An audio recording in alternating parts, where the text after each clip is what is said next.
わしじゃ。君どう魅力じゃ。今回はプレイステーションのシューティングゲームアインハンダーの続きをプレイするのじゃ。ドードムの軍事空港に単独で突撃させ、今度はそのまま敵の戦略宇宙艦を破壊しろというヒペリオンの指令じゃ。いくら消したいとはいえ、全く本当に人使いが荒いんじゃよ。ここからは一気にクライマックスじゃ。戦略宇宙艦ガイアーの打ち上げとそれをおじき、エンジニオン FRS マーク2のムービーが素晴らしいな。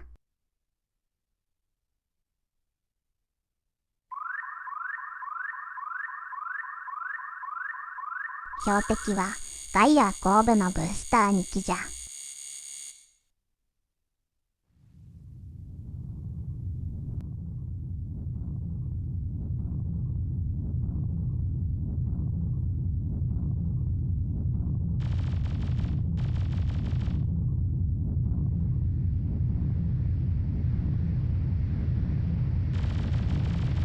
風切り音などの環境音の静寂から一気にテンションを上げていく BGM とカウントダウンが緊迫感を高めてくれる。 BGM と映像のタイミングもバッチリやっていて、わしはここの演出がお気に入りじゃ。このステージは急上昇中ということで、武器や武器にも若干感性が働いているのがポイントじゃ。ブースター2機のうちまず1機はできるだけ早めに破壊しておきたい。ただ、雑魚キャラを放置していると体当たりとかでやられてしまうので、適度に倒す必要がある。まあ、ガンポットの補給にもなるのでちょうど良いのじゃ。よし、とりあえず1機目を撃破じゃ。そして次はシークレットボーナスじゃ。このガイアー戦ではそのうち2つがあるのじゃが、ちょっとわかりにくい。一つは右のブースターの間にあるこの砲台じゃ。破壊するとまた出現するので、3、4回くらい破壊するとシークレットボーナスが手に入る。この後は適当に残りのブースターにダメージを与えつつ、空中の雑魚キャラを破壊するのじゃ。ある程度の数を破壊するとまた赤色の敵が出現するので、それを破壊すればシークレットボーナス達成じゃ。この時はおそらく画面下部から出現しようとしていたのをスプレッダーで破壊してしまったと思うのじゃ。わかりにくくてすまんな。あとはブースターを破壊するだけじゃ。ガンポットを下部に装着した方が出やすいんじゃが、その状態で接近するとガンポットがブースターに触れてしまって、ガンポットが壊れてしまうのが悩ましいんじゃよ。残り30秒しかないのじゃ。ガイアーも微妙に動いているので位置調整も難しい。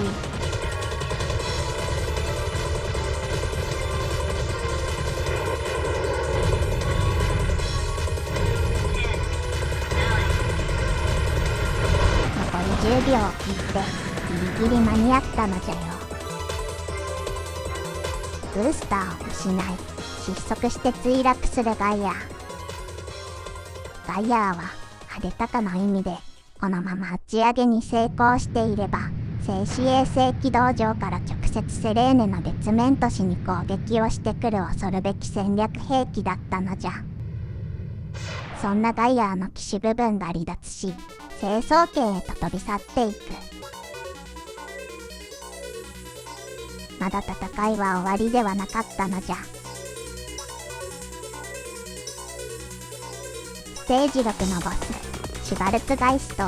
黒き亡霊の登場じゃ。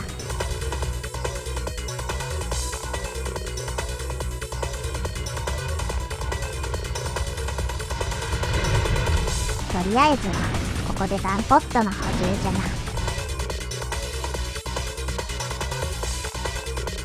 まず3つ目のシークレットボーナスのためにこの上部の円盤部分を破壊しておかねばならない。方法はいくつ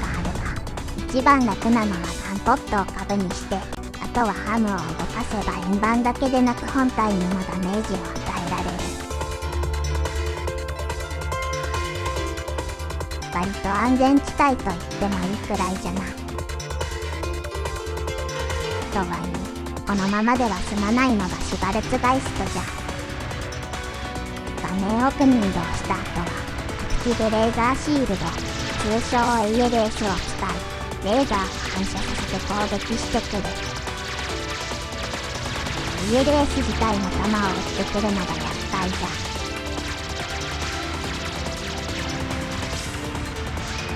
さらに、この緑色の誘導レーザーもしんどい。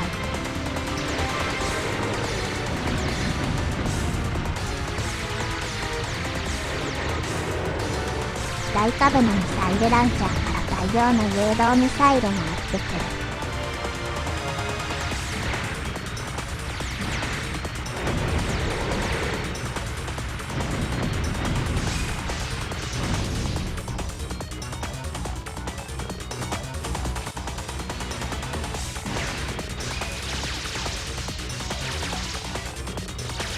コバルトブルーの成層圏での戦いが美しいな。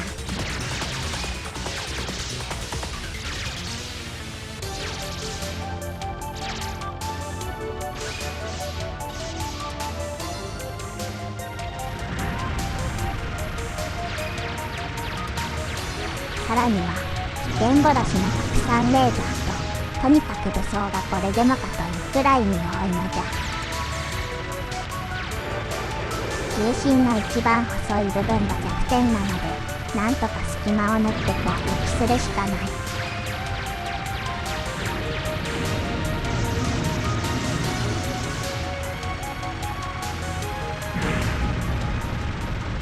お、倒せたのじゃ。またなんか出てきたのじゃよ。このクラゲみたいなのは月面探査機モニター、指導者という意味らしい。探査機というだけあってあまり武装は大したことはないが、体当たりには注意じゃ。いわゆる隠しボスで、こいつを倒せればシークレットボーナスを入手できる。やっと終わったのじゃよ。だが、ここで衝撃の事実が無人指令衛星ヒペリオンから告げられる。自分は無人の新型機のためのデータ取りに使われていた。しかも、このまま標的になって死ねとはまさに使い捨てにされたのじゃ。ここまで全てがヒペリオンの計画だったというわけじゃ。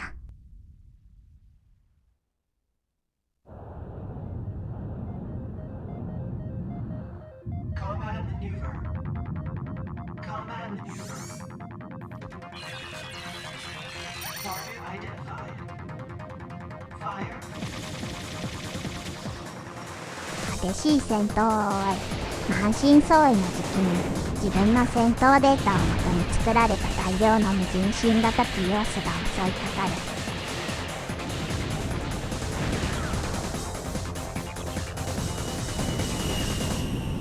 この時代のシューティングゲームによくあるバッドエンドなのか。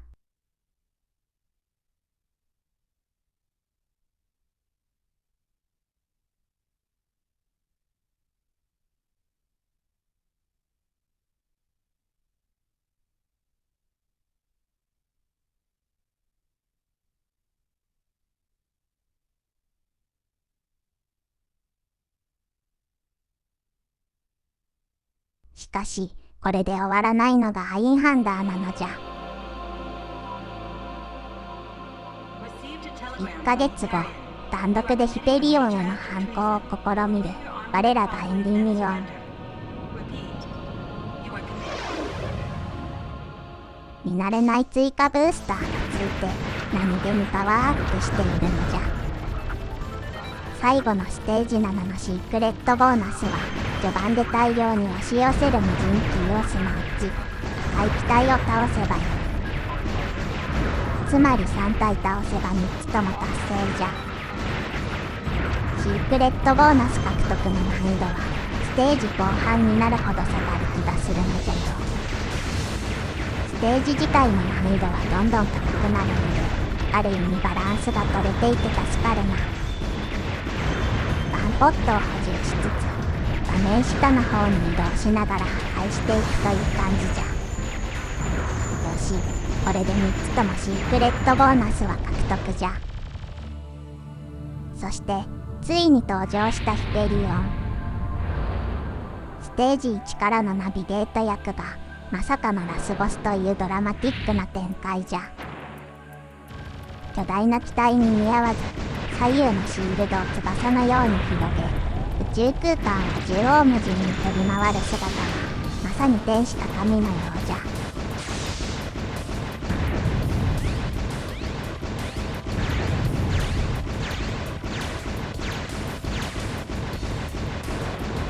ちなみにヒペリオンとはギリシャ語で高みを行くものという意味らしい。ヒペリオンは接近すると誘導ビームを落ちてくるほか、緑色のファンネルを展開している間に距離を取り、極太のレーザーカノンをぶちかましてくる。まるでアニメを見ているかのような大胆なハンドルの変化と、にもかかわらずそれがほとんどプレイ自体には支障をきたしていないのが素晴らしいのじゃよ。音楽もオペラのような歌声が響き、荘厳な雰囲気を感じさせる。まさにラストバトルにふさわしい演出じゃ。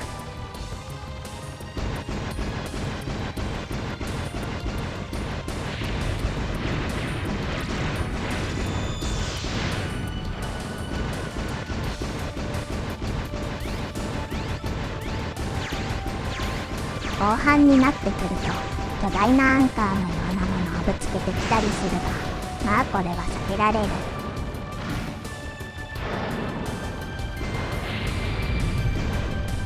やはり緑色のファンネルとそれが降ってくるビームが一番危険じゃな。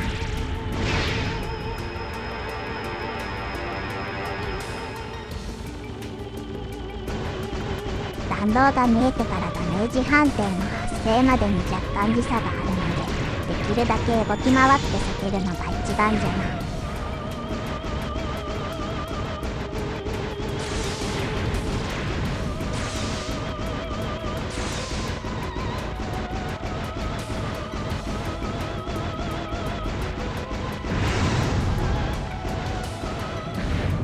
ついにヒペリオンを倒したのじゃ。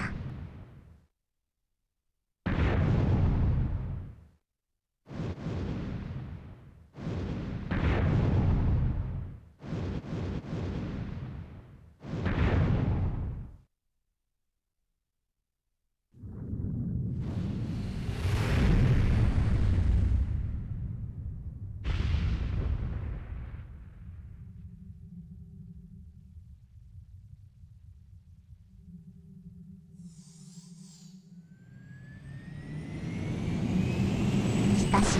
エンディミオンの戦いは終わらない。戦争そのものが目的となってしまった月面都市セレーネに対して再び戦いを挑んでいくのだった。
テージ6までの戦いでドードム軍の主要な戦力を壊滅させ、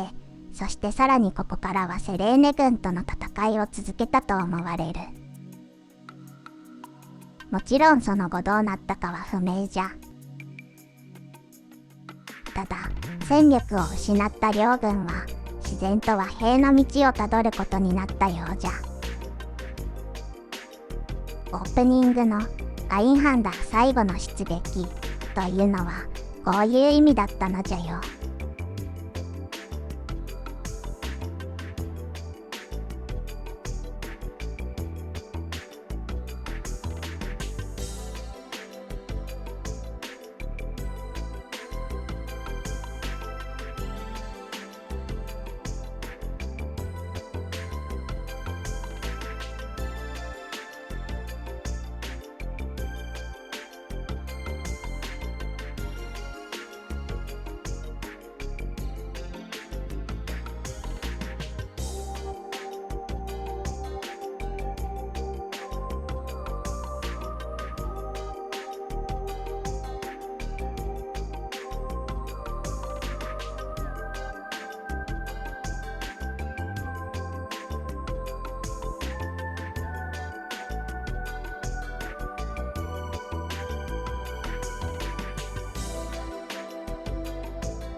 暗闇に響く足音と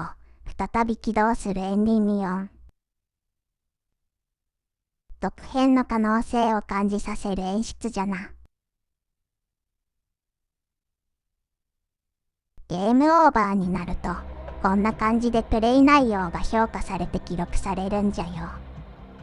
チェーンコンボをつなげていないのでスコアの部分がボロボロじゃな。ガンポットを使ったゲームシステムや多彩な BGM、シームレスで細かな演出など本作の魅力を伝えてきたが、最後にもう一つわしが伝えたいのは奥深い設定じゃな。メインデザイナーの浅野裕二氏やプランナーの岩尾圭一氏らによってまるでロールプレイングゲームを作れるくらい詳細な世界観が構築されているのじゃ。セレーネやドードムの国家の成り立ちや宗教、兵器開発企業や兵器の性能や軍の体制、各ステージの位置づけ、背景などゲーム内には全く現れない部分まで詳細に設定されている。プランナーの岩尾圭一氏は後にファイナルファンタジー11の世界観設定なども担当していることからその密度は想像がつくと思う。ステージ6の最後で味方のセレーネ軍から標的扱いにされてからステージ7までの1ヶ月間、エンディミオンがどこに潜伏してどのようにパワーアップの装備を手に入れたのかなど詳小説一本書けるくらいの話があると思うんじゃよ。しかも本作クリア後に見られる設定資料集ではイメージイラストをミリタリー系で有名な近藤和久氏が担当するなど世界観に関するこだわりが本当にすごい。Rタイプシリーズも細かく世界観が設定されているが本作はそれに比肩するレベルじゃ。敵キャラの動きや各ステージの細かい演出も全てはこの緻密な世界観設定があってこそできたのだと思う。プレイするたびにその奥深さが分かってくる家庭用のシューティングゲームとして実は非常にハイクオリティだったと思うのじゃが、当時はあまり評価されず後年になってようやく正当な評価がされるようになったのが残念じゃな。プレイステーションを代表するオリジナルシューティングとしてぜひもっと多くの人に知ってもらいたい作品じゃ。本作を制作し世に送り出していただいた制作スタッフの皆様に改めて感謝を申し上げるのじゃ。